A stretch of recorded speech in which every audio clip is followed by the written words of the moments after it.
성도 여러분, 안녕하세요. 3월 24일 목요일 아침 말씀 시간입니다. 오늘 함께 하실 하나님 말씀은 레위기 14장 21절에서 32절까지 말씀입니다.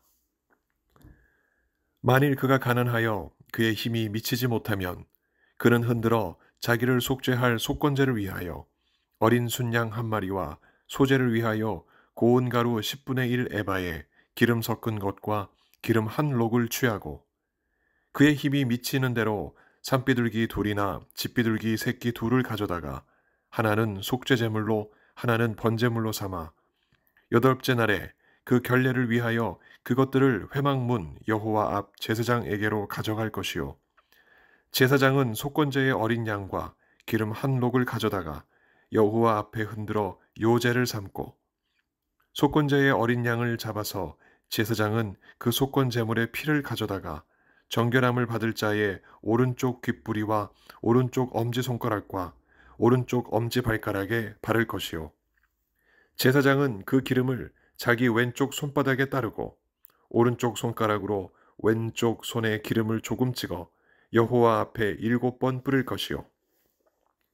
그의 손의 기름은 제사장이 정결함을 받을 자의 오른쪽 귓부리와 오른쪽 엄지손가락과 오른쪽 엄지발가락, 곧 속건제물에 피를 바른 곳에 바를 것이며 또 그의 손에 남은 기름은 제사장이 그 정결함을 받는 자의 머리에 발라 여호와 앞에서 그를 위하여 속죄할 것이며 그는 힘이 미치는 대로 산비둘기 한 마리나 집비둘기 새끼 한 마리를 들이되 곧 그의 힘이 미치는 대로 한 마리는 속죄제로 한 마리는 소제와 함께 번제로 드릴 것이요 제사장은 정결함을 받는 자를 위하여 여호와 앞에 속죄할지니 나병 환자로서 그 정결 예식에 그의 힘이 미치지 못한 자의 규례가 그러하니라.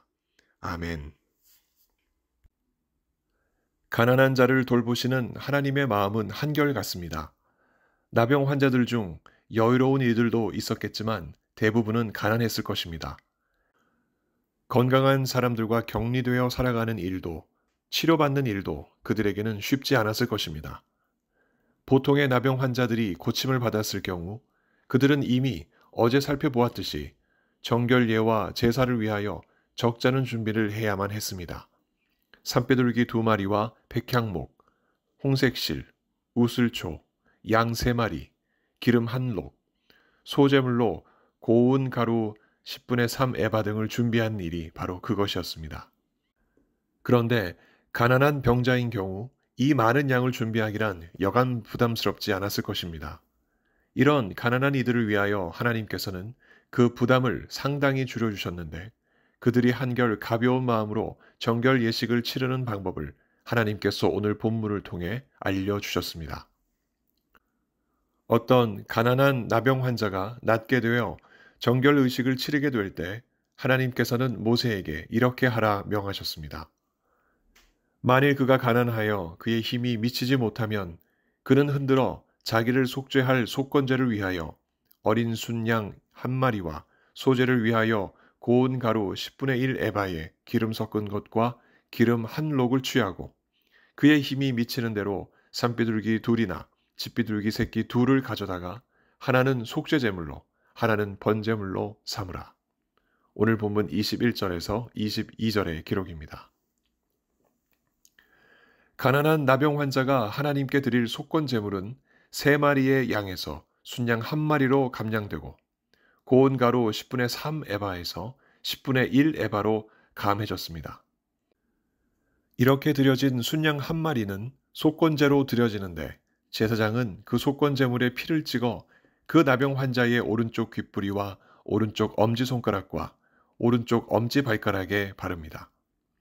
이어서 제사장은 그 나병 환자가 가져온 기름을 자신의 왼쪽 손바닥에 붓고 오른쪽 손가락으로 그것을 찍어 여호와 앞에 7번 뿌립니다.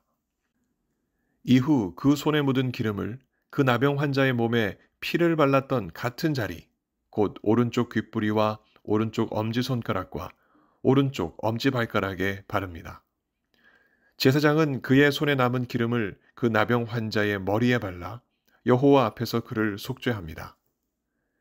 계속해서 제사장은 그 나병 환자가 준비해온 비둘기 2마리로 한 마리는 속죄제로 다른 한 마리는 소제와 함께 번제로 하나님께 드립니다. 이로써 제사장은 그 나병 환자를 위한 속죄를 마치게 됩니다. 가난한 나병 환자가 몸이 낫게 되어 하나님께 드리는 정결 의식은 이렇듯 하나님의 돌보심으로 보통의 경우보다는 감량된 제물이 요구되었습니다. 그러면 만일 그마저 준비하지 못할 만큼 가난한 상황에 그 나병 환자가 처했다면 어찌 되었을까요? 하나님은 그런 사정마저 봐주셨을까요? 그렇지 않습니다. 율법은 준엄하여 하나님께서 모세에게 명하신 이 법을 그 나병 환자는 반드시 지켜야만 했습니다. 아무리 가난하다 하였더라도 빚을 내서라도 속건제를 위한 어린 순양 한 마리를 준비해야 했고 고운 가루 10분의 1 에바에 기름 섞은 것과 기름 한 록 그리고 비둘기 2마리를 준비해야만 했습니다. 그래야 하나님 앞에 죄를 씻고 정결함을 얻을 수 있었습니다. 이렇듯 이스라엘 백성들에게 있어 하나님 앞에 죄를 씻고 정결함을 얻는 것은 간단하고 쉬운 일이 아니었습니다. 특히 나병에 걸렸던 자들에게는 더욱 그러했을 것입니다. 투병 생활을 한 것도 힘들었을 텐데 이후 나았을 때 드리는 정결 의식마저 부담스럽지는 않았을까. 더군다나 가난한 나병 환자였다면 그 고충이 더욱 컸을 것입니다. 하지만 그 정결 의식을 거치지 않는 한 그 나병 환자에게는 속죄는 없습니다. 속죄를 통해 정결함을 얻지 못하면 하나님의 공동체에 들어올 수 없기에 그들은 기필코 이 정결 의식을 치러야만 했습니다. 이러한 규정에서 우리가 알게 되는 것은 무엇일까요? 하나님은 성결하시니 그 하나님께서 보호하시는 울타리 속에 살아가려는 자들 역시 깨끗해야 한다는 사실입니다. 그러나 스스로는 성결할 수 없는 인간의 속성상 이렇듯 하나님께서 만들어주신 율법을 따라서 사람은 깨끗해질 수 있습니다. 까닭에 이스라엘 사람들이 깨끗해질 수 있는 길은 하나님의 율법을 지키는 길밖엔 없었습니다. 아무리 나병에 걸렸던 가난한 사람이라 할지라도 그 역시 예외가 되지는 못했습니다. 만일 우리에게도 이 율법이 똑같이 적용된다면 우리의 삶이 어떨까 생각해 보셨는지요? 율법이 비록 꿀송이처럼 단 하나님의 말씀이지만 그 율법을 완벽하게 이행하면서 자신을 성결하게 할 수 있는 사람은 아마도 우리 가운데는 없을 것입니다. 왜 그렇습니까?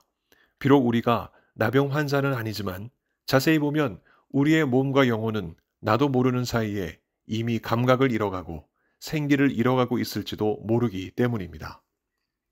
우리의 몸과 영혼은 이미 세례를 통하여 하나님께서 주시는 생명으로 환골탈퇴했습니다. 이것을 믿지만 그러나 그 믿음으로 살지 못하여 우리의 몸과 영혼에 병이 나고 있는지도 모르고 살아갈 때가 우리 가운데 얼마나 많이 있습니까? 그렇다면 다시 우리의 믿음을 새롭게 해야 할 때가 된 것입니다. 하나님께서 단순히 가난한 자들을 위하여 재물을 감량해 주시는 차원을 넘어 사람에게 어떤 재물도 요구하지 아니하시고 어떤 조건도 제시하지 아니하시며 하나님은 사람을 속죄하시고 정결하게 하시는 아주 혁신적인 일을 행하셨기 때문입니다. 그 일이 무엇입니까? 바로 하나님 스스로 재물을 준비하시고 어떤 조건도 사람에게 내놓지 아니하시고 하나님 쪽에서 100% 이루신 속죄의 은혜가 바로 그것입니다. 그 은혜가 무엇인지 우리는 압니다. 바로 우리 주 예수 그리스도의 희생과 속죄를 통한 우리의 완벽한 구원입니다. 따라서 우리의 속죄는 우리의 손에서 나오지 않습니다. 우리가 얻는 정결도 우리의 손으로 쟁취하는 것이 아닙니다. 우리의 궁극적인 구원도 우리의 손이 만들어내지 못합니다. 오로지 예수 그리스도 성자 하나님의 그 놀라운 희생과 사랑에서 나올 뿐입니다. 오늘 이 사실을 성령께서 우리 속에서 재확인해 주십니다. 비록 허물과 실수, 죄악이 마치 나병처럼 우리에게 붙어 있어 우리가 점점 죄에 노출되고 깨끗함을 잃어가는 일이 있어도 우리 속에 계신 성령께서 우리로 하여금 이 사실을 깨닫게 해 주십니다. 그 죄를 없애기 위해 어떤 제물을 가져오라 말씀하지 아니하시고 단번에 드려진 완벽한 제물 예수 그리스도를 의지하여 회개하도록 우리를 도우십니다. 그 은혜로 우리는 다시 깨끗함을 얻고 성령과 하나 되는 놀라운 은혜를 입게 됩니다. 이 귀한 은혜를 우리가 입었으니 이 믿음으로 오늘 우리 속에 역사하시는 성령을 따라 주님 앞에 정결하게 살아가는 우리 모두가 되어야 하겠습니다. 성령께서 우리 모두에게 살아갈 수 있는 생기를 아침 햇살처럼 우리에게 밝히 비춰주시길 예수 그리스도 이름으로 간절히 축원합니다. 함께 기도하시겠습니다. 자비로우신 하나님 아버지, 마치 나병 환자처럼 우리의 영혼과 우리의 몸이 썩어가는지도 모르고 살아가는 우리들의 현실을 누구보다도 주님께서는 잘 알고 계십니다. 이 시간 나병 환자를 고치시고 그를 정결하게 하셨던 하나님의 놀라운 은혜를 예수 그리스도를 통하여 우리에게 완벽하게 이루어 주신 것을 우리가 다시 한번 바라보고 믿게 하여 주시옵소서. 그 예수 그리스도를 통하여 우리가 다시 한번 정결함을 얻고 하나님 앞에 나아가는 귀한 은혜를 오늘도 입게 하여 주시옵소서. 아버지 하나님, 오늘도 병상에서 주님 앞에 치료를 구하는 하나님의 종들이 계십니다. 몸이 아파서 하나님 앞에 기도하는 그 간절한 기도 우리 주님께서 들으시고 어서 속히 이루어 주셔서 아버지 하나님 건강한 몸으로 주님을 섬기실 수 있도록 우리 하나님께서 은총을 더하여 주시옵소서.